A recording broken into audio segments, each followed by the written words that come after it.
Christine Buckley, Executive Director of the Brain Aneurysm Foundation, and really happy to have everybody joining us again as we continue our monthly webinar series. In this month, we have another new topic, and it's about the survivor and caregiver journey. And it's something that touches so many people and doesn't necessarily get talked about. So I'm really happy and thankful to both Dawn and Chuck Murredu for being willing to talk about this openly and share their experiences with everybody. And as I said to them, we had over 70 people registered and we had a lot of good questions there, but people can also put questions in the chat. So at the end, as time allows, we'll ask them some additional questions. But now, Dawn and Chuck, you want to just say hi to everyone? Hello, everyone, and thank you for wanting to join us in our survivor and caregiver journey today. Yeah, hi everybody, and we're looking forward to talking about our journey and you know what we've went through for say it may be especially the first year, and then you know years after that. But we're looking forward to talking about that. Awesome. All right, then let's get rolling. So question one is going to be for Dawn. Can you please share with us when you first learned you had a brain aneurysm and what that was like for you? So 3 weeks after I had 3 symptoms, I found out that I had a brain aneurysm. I had those 3 symptoms. I had no idea what they were. I just was trying to work through it. And 3 weeks later, I found out I had a giant fusiform brain aneurysm.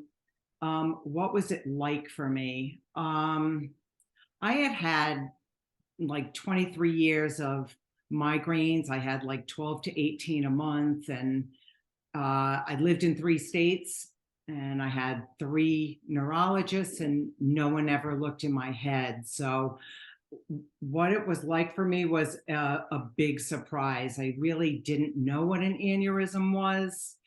And so it started, actually, when I had an MRI, and that's how they found it, and they didn't want me to leave until they called my doctor.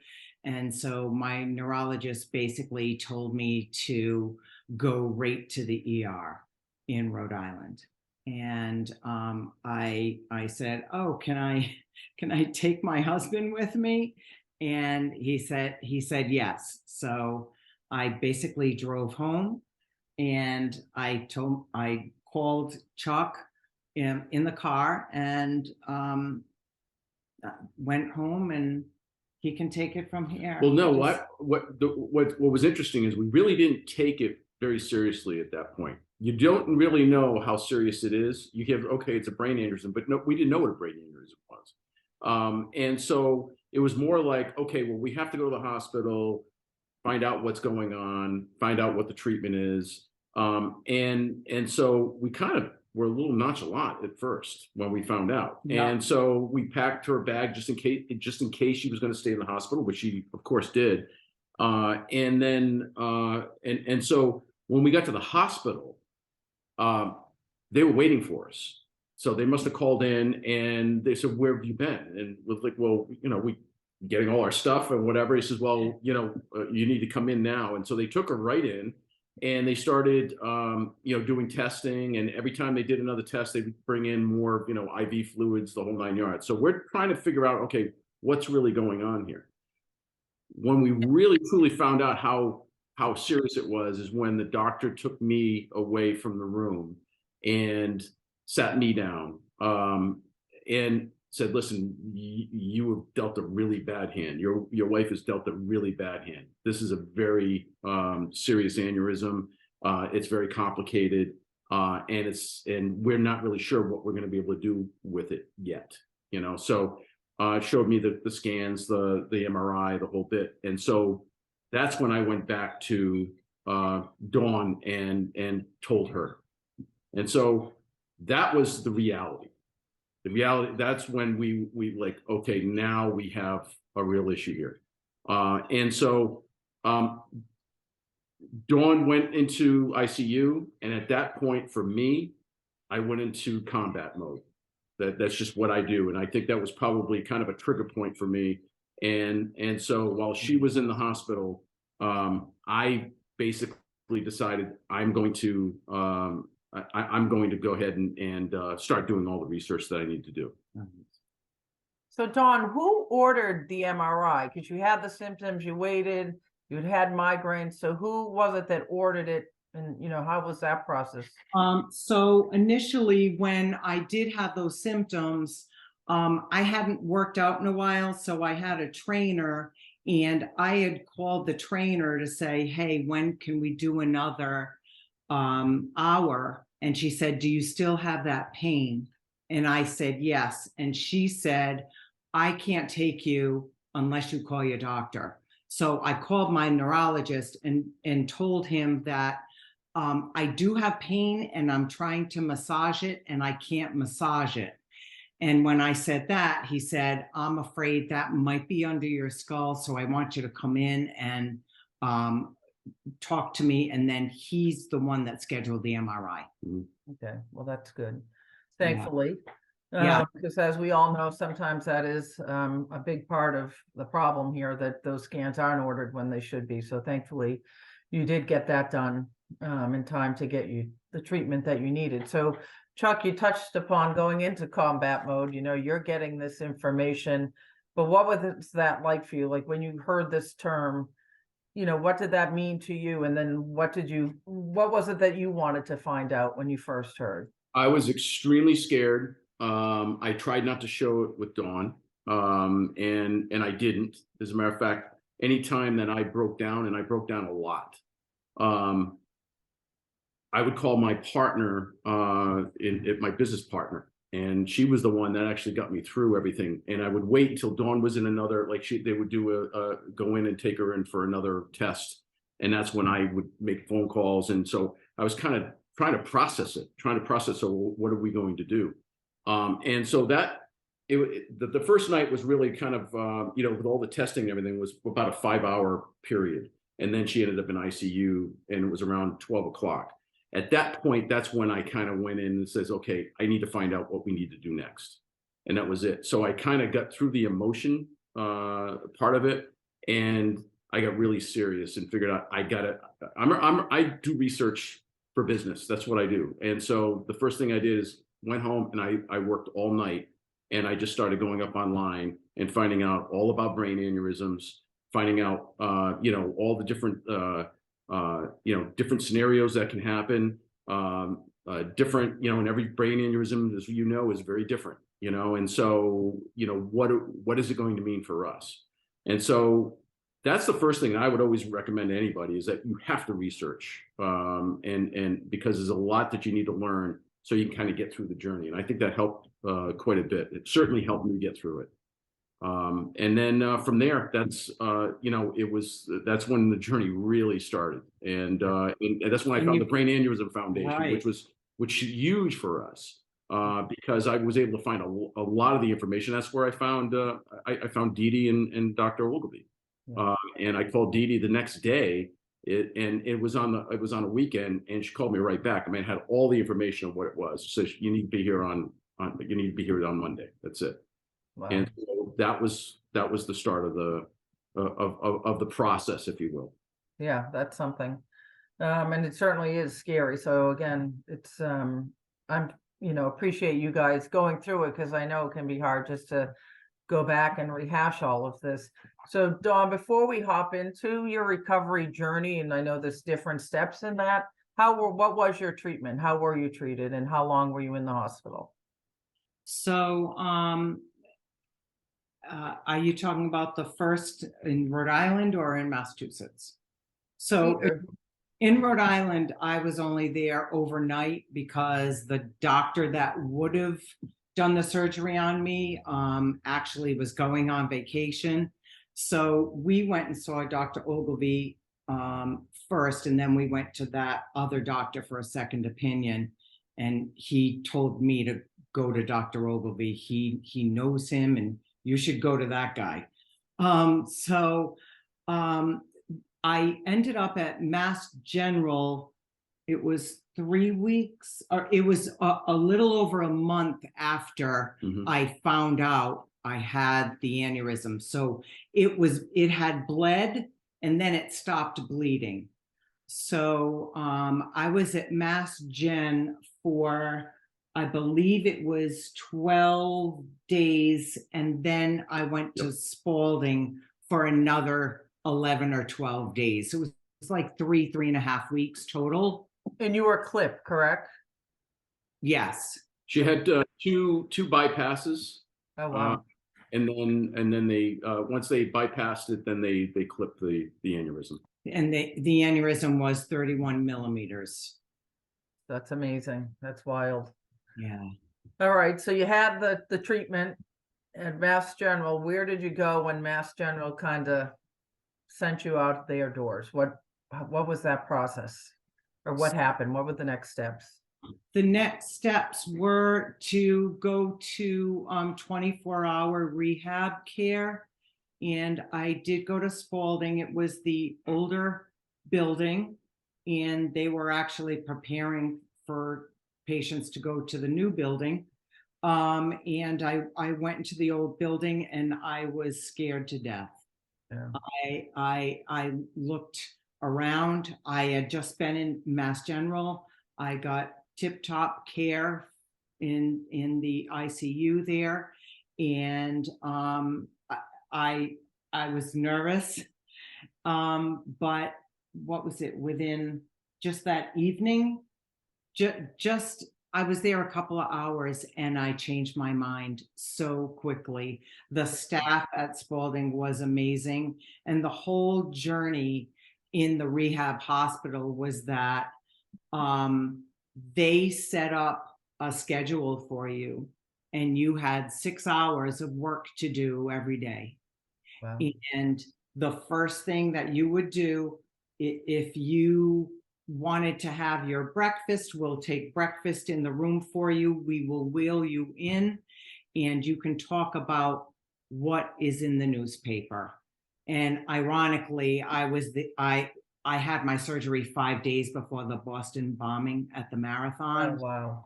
So there was a lot in the newspaper, and some people couldn't talk. Some people just, had saliva coming out of their mouths and trying to say something. I could say a couple of words, but it was a team effort, and it really made you try harder because of what was in the newspaper. And it was a really good tactic. And then after that, you had, speech therapy, occupational therapy, and physical therapy. And you did all of that every day. Wow, that's a lot. Amazing. And how long were you at Spalding? I was at Spalding about 11 or 12 days. And then from Spalding, did you come home? From Spalding, I did. I came home, and then I went to outpatient therapy in Rhode Island. So Christine, one of the things, so the worst part of her aphasia and everything was really the first couple of weeks. Yeah. And then she started getting things back pretty quick. It was kind of interesting. So by the time she got out of Spalding, she wanted to go grocery shopping. She wanted to actually walk, and she held on. I was pushing that. I believe it. And wanted to do grocery shopping. So over that period of, say, the 3 weeks to 3.5 weeks, she gained a lot of her function back. Still a lot of deficits there, but we were still playing charades and trying to understand what she was saying or what she meant and things like that. But she was functional to the point where she wanted to kind of, okay, like I said, go grocery shopping, get out into the car, do things, get as normal as you can as possible. Yeah. So Dawn, like, who and what were the greatest helped you in the different times of recovery when you were facing tough times? What pushed you through? So obviously, Chuck was the greatest caregiver that I could have. He researched so many things. He never was negative or let me be negative. It was always a buildup. And for me, in my recovery process, if one day I got a word right on a flashcard, that made my whole day. So I took that to the next day, hoping I would remember that. And Chuck was very positive in pushing that and, you know, making you feel like, wow, you got that. And that was, you know, that was great. And that made me keep going. Also, my mother was there at the beginning in the room with me daily, and she and Chuck were in charge of help building me up. And also, I would have to say the staff at both Mass General and Spalding were phenomenal. They were at the beginning. Chuck and I had because we knew in advance we were going to have the surgery. We did a lot of talking together, and I promised I would do whatever they told me to do. Oh, And great. yeah, and so I was able to kind of mentally prepare. And the people on the brain floor at Spalding, a lot of people are very negative, and you know, they didn't know they were going to have a rupture, you know, and it was hard for them. But because I think I knew about the surgery, I was a different kind of patient where I wanted to keep trying to do certain things, and I think that was helpful. But all of the therapists were fantastic, and I'm still in touch with a couple of them just on social media. It's amazing. Yeah, it is amazing. I mean, we are certainly fortunate in being in the area of Boston, or a major city that has such great care, and it does make a difference. So, you know, thankfully you had that at the get-go, obviously, as Chuck as well. And I do know from all the people we come in contact with, I mean, the family support is key. And, you know, not everybody has as strong of a support as one might think.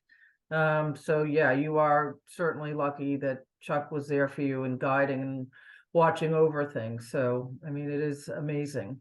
Now we Yeah, feel can I we feel just say- we feel blessed that you know, we had an incredible marriage to begin with. So I mean, we were very blessed with that. So I mean, that obviously helped. Yeah. One thing I will say through the journey, and one of the things that you find out later on, it's like, you know, when you get into a challenge like this, how important things, or how, you know, how important things really are in life, like what's really important in life. And I think these challenges actually made us even stronger in a lot of different ways, spiritually, you know, physically. I mean, we both got back into working out at the gym, just things like that. Yep. All those challenges, I think, helped us, and we met some incredible people. Can I just interject one thing? Absolutely. So I had asked Chuck at the beginning, can you record me trying to get better? Because I want to be able to see if I'm improving.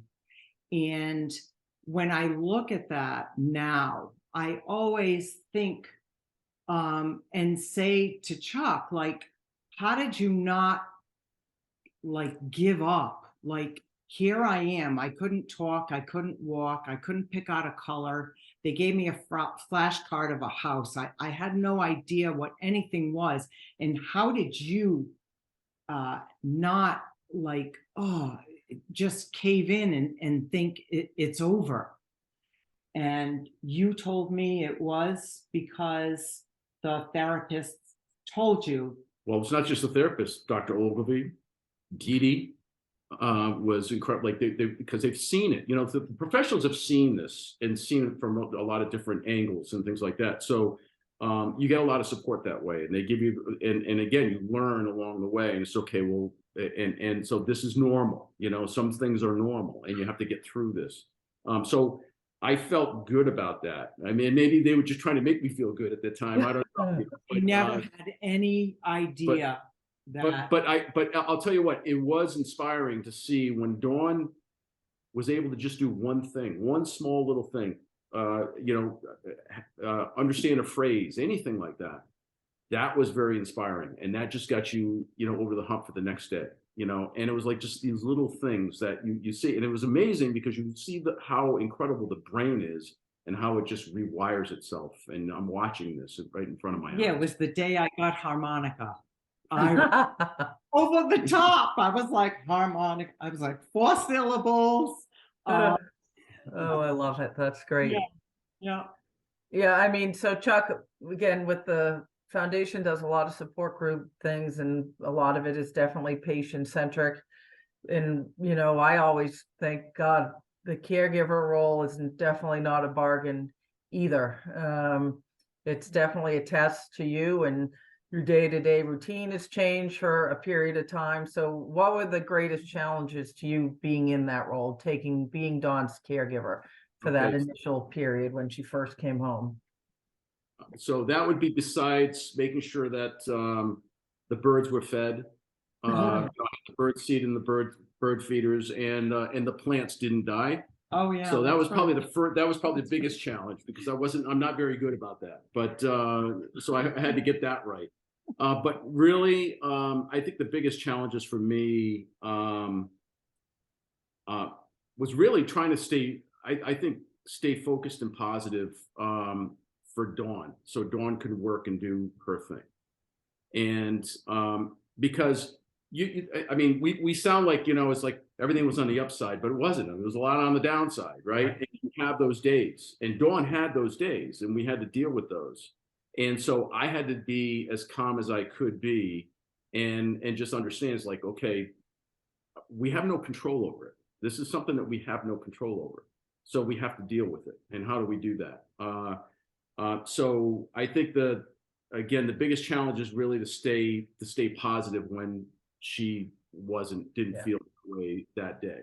And that was the biggest thing. But we got through that, and make sure I don't fall down the stairs. And absolutely. Yeah. So one of the biggest things I worried about, if I wasn't home or if I had to go do something, what was Dawn doing? Because Dawn felt that she could do a lot more than what she could at first, and I think maybe that's normal. I don't know, but she did. So she'd be up the stairs, and I go, why did you do that? And so that was something that I had to really make sure that, she understood. You gotta take your time, and get through this first. And that's what we did. But that's, and then keeping the family kind of at bay as well.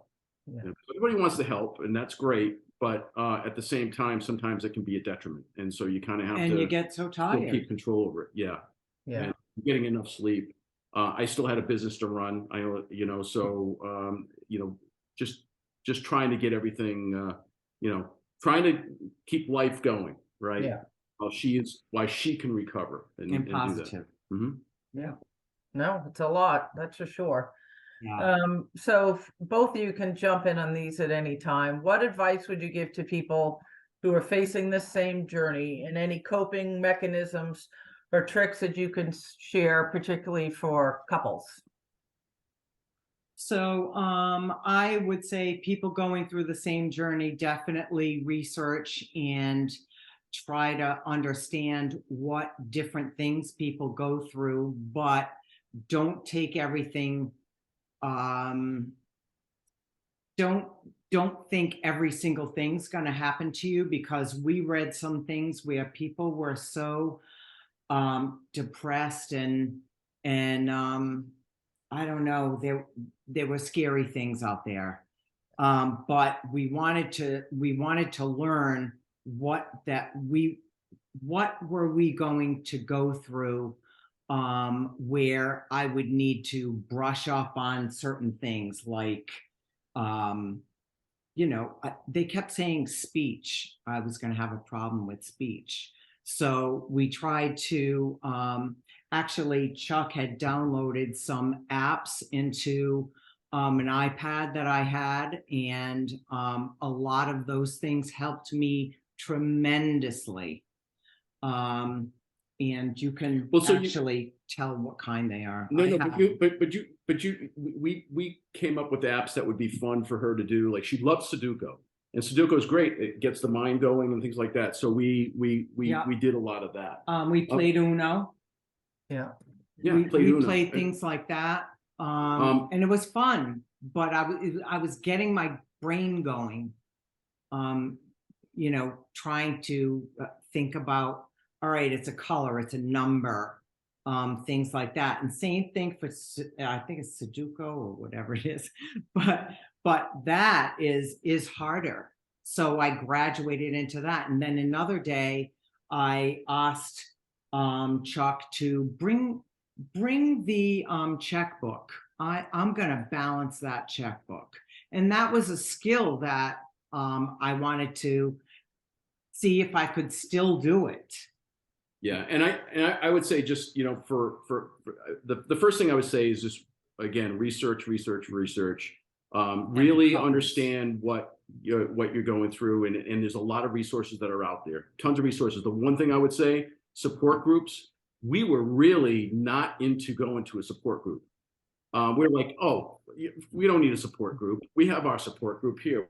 We have our family. We have that. I will tell you that it is so important to go to support group. The first support group we went with the Brain Aneurysm Foundation was like, we came out of there. It's like, what we should have been doing this all along, because you meet other people that have gone through the same thing you have, or something maybe similar. I mean, everybody's journey is different, but at least you're able to talk to people that have actually gone through these kinds of experiences. Yep, and it might not even be together. brain aneurysm. It could be something else. It could be someone that had Alzheimer's. It could be someone that had, you know, anything like that. But you go together and you learn together, Mhm. and that's a lot of it. So support groups definitely helped us. Certainly, laughter is definitely. I mean, we just went That's to what I a was comedy gonna show, say. right? Yeah. We were very much my into God. laughter. As a matter of fact, I even made a game board with Dawn's picture on it, and it was my like, guess God. what Dawn is thinking of? And we would play charades, and we brought it over to the family, and we played charades, and that's what we called it. But you know, and That we is would a laugh trick. about different things that she might say that would come out. So you kind of have to take the, you know, I mean, as much as you have to take, you have to know that laughter is important. I You know, think that is a very important, what we call a trick that I would share. Mm. Absolutely. You have to laugh at yourself. Try not to get depressed. I mean, it's kind of funny when I'm going around, because they teach you, go around in a circle, try to describe what you're trying to say. And, you know, if I can say one thing that I said one time to Chuck, you know, I said, you know, the guy, he's in the state house, and, you know, he talks a lot, you know, we talk. That was the only two things I could say. He talks a lot, hon. He's in the state house, and he goes, are you talking about the speaker of the house? Yeah, I well, go, Dawn was saying the talk. that's it. It's a talker of the town. It's a talker of the But that's what you do. You describe it, and then we have a big laugh, you know. And a lot of times when I'm tired, the words don't come out right, and that's fine. Yeah, you we need have tons of sleep. You know, the working out actually was one of those things that it got us both into the gym and got us kind of thinking in a different way. So even when Dawn wasn't doing that much at the gym, she was still at the gym, and Right. and there were people there, and she was getting, because that's the thing too, is that Dawn needed someone to tell her all the time, hey, great job. You know, you're doing fine.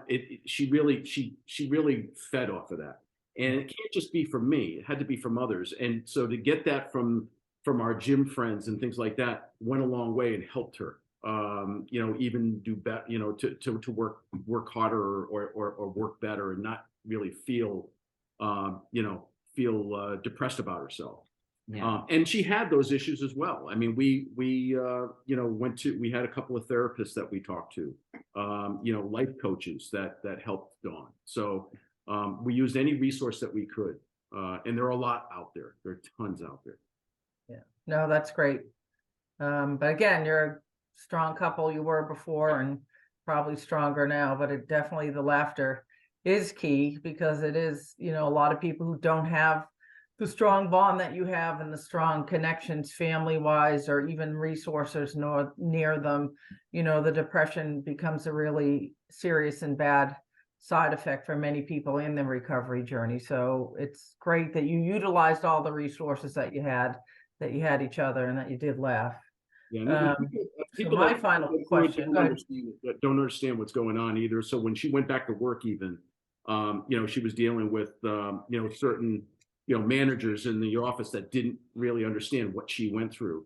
And Dawn had a hard time with that, because they were very tough on her and said, well, why can't you understand it? Why don't you understand You already it? asked Why me can't that question. You asked me that question 2 or 3 times. Why, what? And so it would actually, that was when she really got depressed. And that's when we started seeing somebody to say, hey, you know what?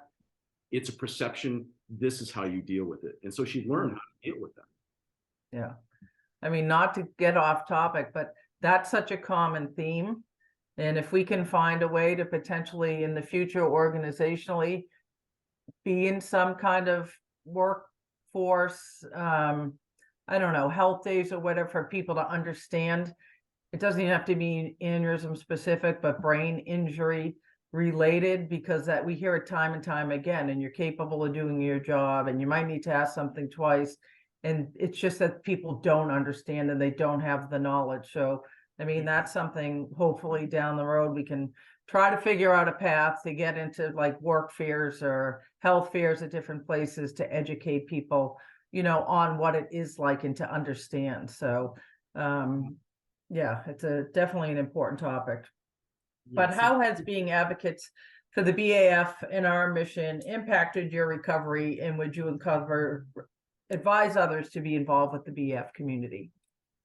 I would say, first of all, that like Chuck said earlier, I never thought I would go to a what do you call it? A meeting at the foundation. And when I did, it was the best thing that I did, because I got to meet people, people that went through it. And, we all have different stories, but it's the same pain that you go through. And it's when you see other people, I don't know, it just makes you feel a little better that you have someone to talk to, someone that understands. And I really feel that I want to help other people. So by doing it through the Brain Aneurysm Foundation, I love going to Washington, D.C. I love going to the comedy night. I mean, just letting loose and I don't mind working hard in DC. And I would always advise people to join and try to take in the meetings, because it helped me a lot. Yeah, it keeps us close. It actually keeps us close to kind of we look at everybody at the Brain Aneurysm Foundation as another part of our family. We do. And you know how that is, Christine, because and I know a lot of the people on this call today, I mean, we've become very, very close in many ways. And I think a lot of it is we are our own support group, if you will. We help each other. And when you're working towards something, I mean, we feel good about being able to give back and whatever we can do because we don't want people to have to, worry about doing all the research. Right now, unfortunately, you go into a hospital and half the time to your point, they won't scan you. They don't even know what a brain aneurysm is in some cases. Yeah. And so, or let's go, it's got to be something else. So hopefully we kind of get rid of that and get rid of that stigma where, even the professionals out there know exactly what to do when something like this happens, understand what the signs are, the biomarkers, all those different things. Yeah. So we keep learning about it. This is our passion now, and a lot of it is, we get a lot out of the fact that we see all these different people. We meet people all the time through the foundation that have been through all these different, and everybody's journey is different, but we're there to support each other. That's huge. It's really huge. And of course, giving back and going to Washington D.C. and it makes you feel good. Yes. No, that's great.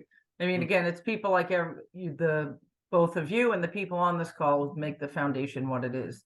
The people who share, the people who do give back, and it allows us to be able to do the bigger things that we are trying to achieve to make things different down the road for this disease and by people possibly impacted by it. So a couple of questions that we had come in before. This is for you, Chuck. Did you ever feel like you didn't know what you could do to support Dawn?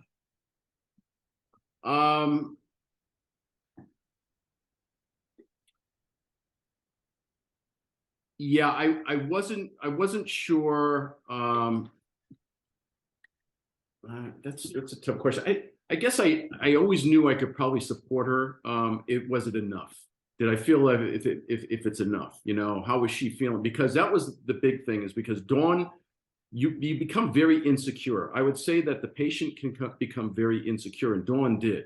And and that was something that, talking about a challenge, that was a huge challenge to be able to kind of handle. You know, how do you handle someone that's so insecure, and how do you build them back up? I wasn't sure if I was able to do that, if I was going to be able to do that. I think over time I was able to again go and get the resources that we needed. I couldn't do that alone, so we had to go and get, you know, a couple of therapists, and we had two really incredible therapists. One in particular, she was also a life coach, and she really helped Dawn through a period of time where I would not have been able to do that myself, for sure. Yeah. All right. No, that was great. Thank you. Dawn, this is for you. The question isn't something we hear a lot. Were you able to find you again, or have you become a new version of yourself? Like some people always say, the new normal. So what do you think about that? That's a great question. I remember there was someone that told us to go dig a hole in your backyard and put your photograph in there, and I was like, no way am I doing that. I would say that I am different. I used to be way more organized. I have lost a little bit of that, but I try. I do things slower now. I think I laugh more. You do. I don't think I'm as serious. I used to worry about things too. And maybe as you get older, you kind of get rid of some of that too. But I think I definitely laugh more. And I think I don't care. I'm just myself. And I think that comes across to a lot of people. Sometimes I'm like a kid and I don't care. Yeah, Dawn definitely is a little slower in a lot of in a few, like she takes her time doing, like cleaning, taking a shower. I mean, my God, she's in there for an hour. I mean, you know, but just like taking notes. I notice these are things I notice. I know you do too. Like she used to take incredible notes. She has to take a lot more notes. Those things, but when they're sloppy. I mean, but those are the things that she has to deal with, and so that would be the new normal. It's funny when you say new normal. Dawn did not like that word. Dawn didn't like the ideas, like, what do you mean the new me, the new Dawn? Yeah, and that's she really had a hard time to get through that. But then she found that there's kind of the old Dawn's still there, but there's definitely is there some changes? Yeah, there are. New improved Dawn. I love it. New improved. I was always a happy-go-lucky kid, you know. So I just think I'm a little more. A lot of people think it's fake at the beginning when they meet me, and it's just, you know, it's just me, and that's it. Too bad. Well, I mean, I know someone locally, another couple where the husband was the survivor, and they would joke, again, had a great relationship like you, and the wife would say, now I can watch all the movies I want. He lets me, I can watch him every 1 weekend after the other. He doesn't care. Started doing the dishes. But then he would even say, you know, he was a big business guy. And now, you know, we go for a walk. I actually look at the flowers. I stop. I see things that I never would have before. I never would have taken the time to notice, because he was always with his regular life, and particularly his work world. And didn't allow him to see things prior that now he could see. So Yeah. unfortunately, that came post a rupture, but he had that new appreciation of things he never had before. Yeah. I think Yeah. that happens with all of us. I mean, like I said, with even with us, with those challenges, it's kind of an interesting way what challenges will do to you, and you know, we look at life a lot differently than we did before that. I mean, I was working, you know, 80, 90 hours a week easy, and it was just all about work, work, work. You kind of let things just go by, and then when you start seeing, you know, you start peeling it back and you see what life is really all about, there's a lot more to life, and I think it just makes us even happier today. Yeah. All right, thank you. Another question, we touched upon it a little bit, but again, it is something that people want to know a little bit more. And Dawn, you dealt with it kind of at work, and I do think it's something that's very difficult with this disease that a lot of other folks don't have to go through. You look great, right? So why are you asking questions, or why are you tired, or why do you want to step away and not be in this loud environment? So, you know, both of you, how do you deal with that? Because that seems to happen a lot, because again, a lot of survivors come out, when people see them, they look wonderful. They say you look great, and a lot of people don't appreciate that that you look great, because inside you can't see the brain. So for me, there were a couple of people in particular at work that were hard on me, and because they didn't understand. And so for me, it made me feel like I wasn't big enough. I wasn't good enough. And so it did depress me. And one day I went to Chuck and I said, you know what, I think I'm depressed. And when someone actually says that, you know, it made Chuck like step into action. And actually, let me just say that before I went back to work, I had to take a test. And during the test, I had heard the test was easy at the beginning and then it got harder. Well, at the beginning, for me, it felt very hard. And so I started crying at this place. And they said, oh, listen, just take some time, you know, just kind of chill out. And basically they went to Chuck and they said, you know, she's upset. And basically when you are upset, it's going to make it worse for you. You're not going to be able to think the right way. So we knew at that time that at the end of the test, which I got myself together, I did the test, I did fine. And they told Chuck that if ever you're in a position where you think that she needs more help, you should get, they actually gave us a couple of names, right?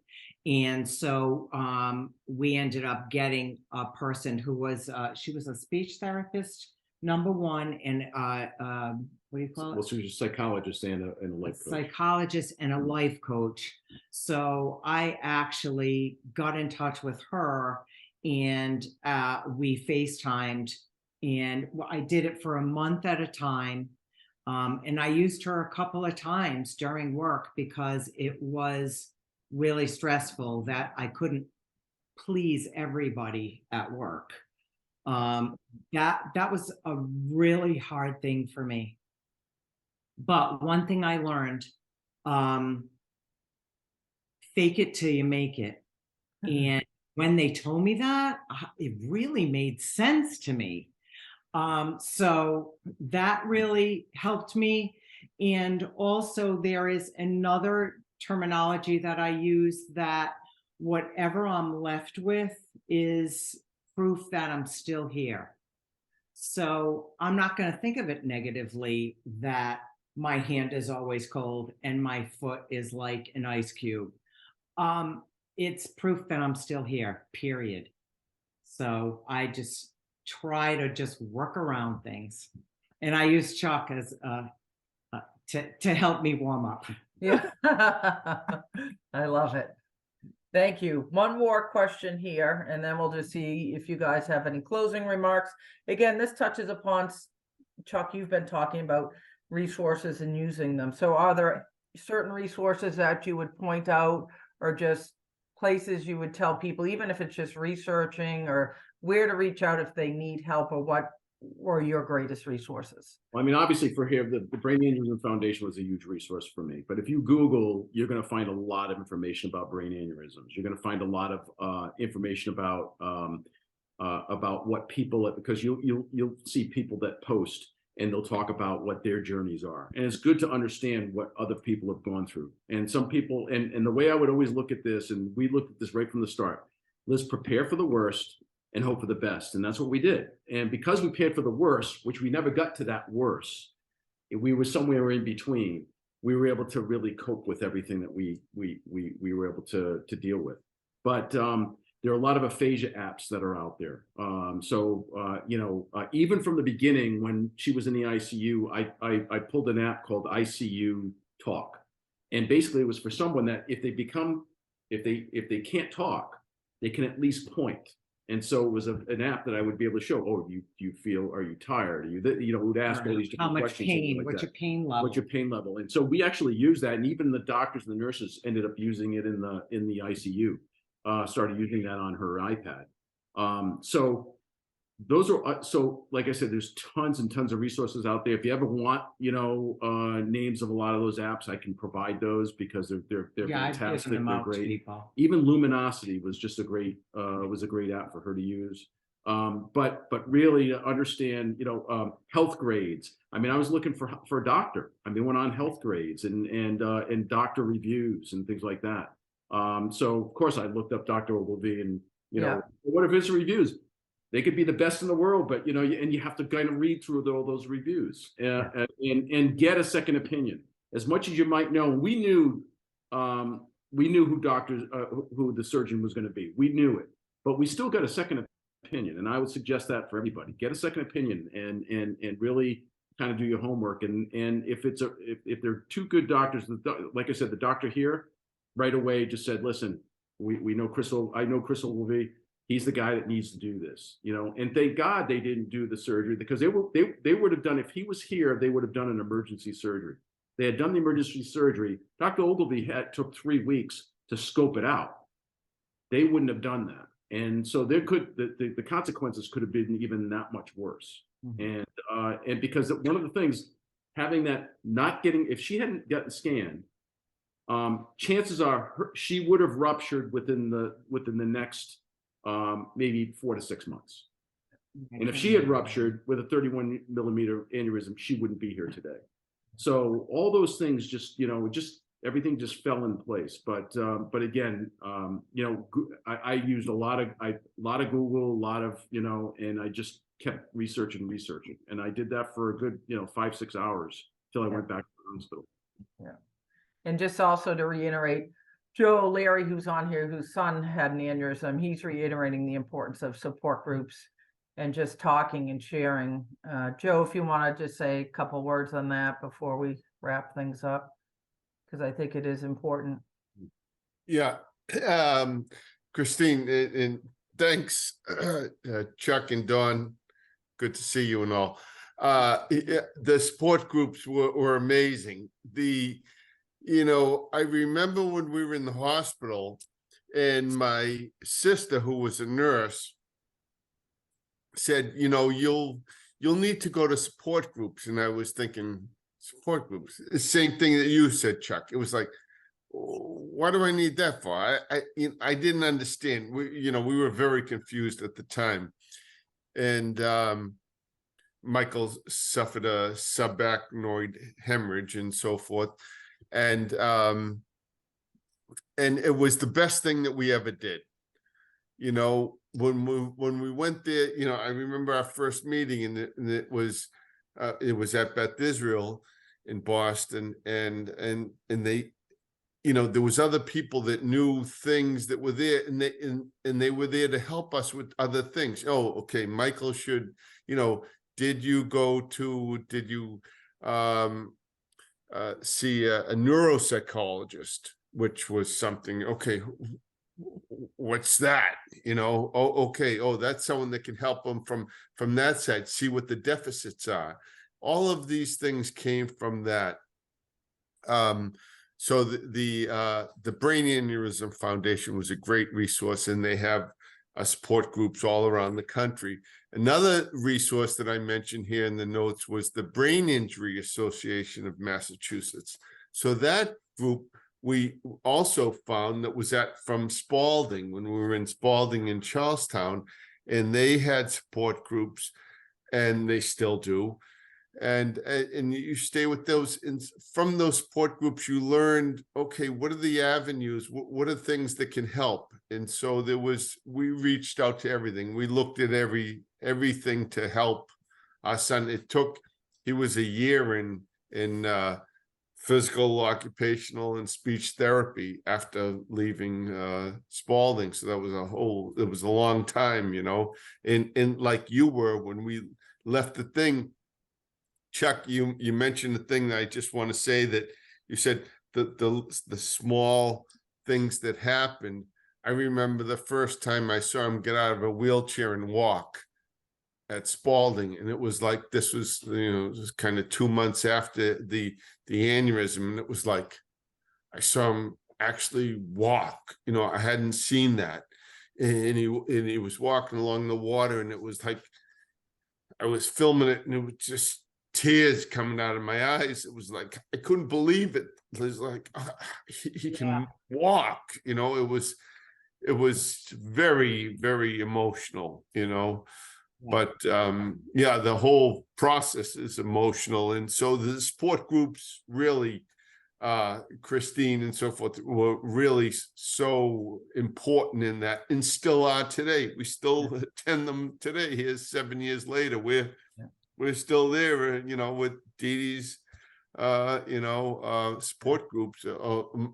Tammy's saying 9 years, so she's Okay. giving me the civic 9, so I got it wrong. Listen to your wife. 9 years. 9 years. Oh, it's time. I'm getting old. Yeah. Well, thank you, Joe. But No, it's important. And the survivor caregiver roles can be very different. And certainly doing a parent to child, sometimes it's a child to a parent. And all those relationships are different, and they all, have their own uniquenesses to it that can make it challenging and difficult at times. But a big shout out to Dawn and Chuck for, again, sharing and speaking openly with us. This has been recorded. We're going to be sharing it out. You gave a lot of good information, and absolutely anybody, we do encourage the support groups. They are all over the country. There's so many that you can get onto virtually now.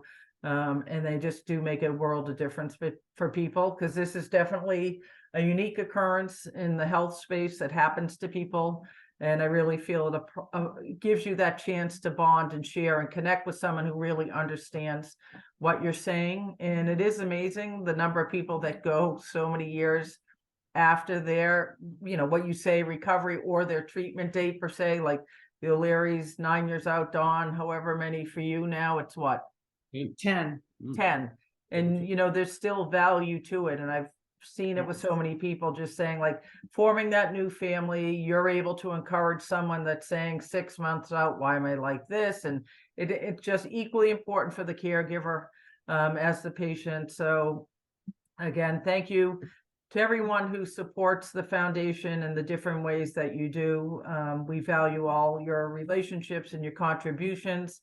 We are chipping away every day to make things better, but thank you again for being part of this webinar. Next month, we are doing something new, because we're going to be starting a new support group, and that's going to be a grief support group. And that's not something that we've had on its own in the past. So next month, we're going to be talking with some counselors who are going to be talking about the grieving process. So keep your eye out for that. But again, just thank you. Really appreciate everybody. And I'll say here too, I don't know where everybody is on this, but any local people, next September, it's our 30th anniversary of the foundation, our annual research grant symposium that we do in a different city and state each year. We're bringing it back to Boston since it's where the organization originated from. So September 11th, there's going to be a day-long support conference broken out between patients and caregivers and those who have lost. And then on September 12th, we will award our research grants and celebrate 30 years of trying to make a difference. So keep that date, and thank you to everyone. Have a great rest of your evening, and hopefully see some of you soon.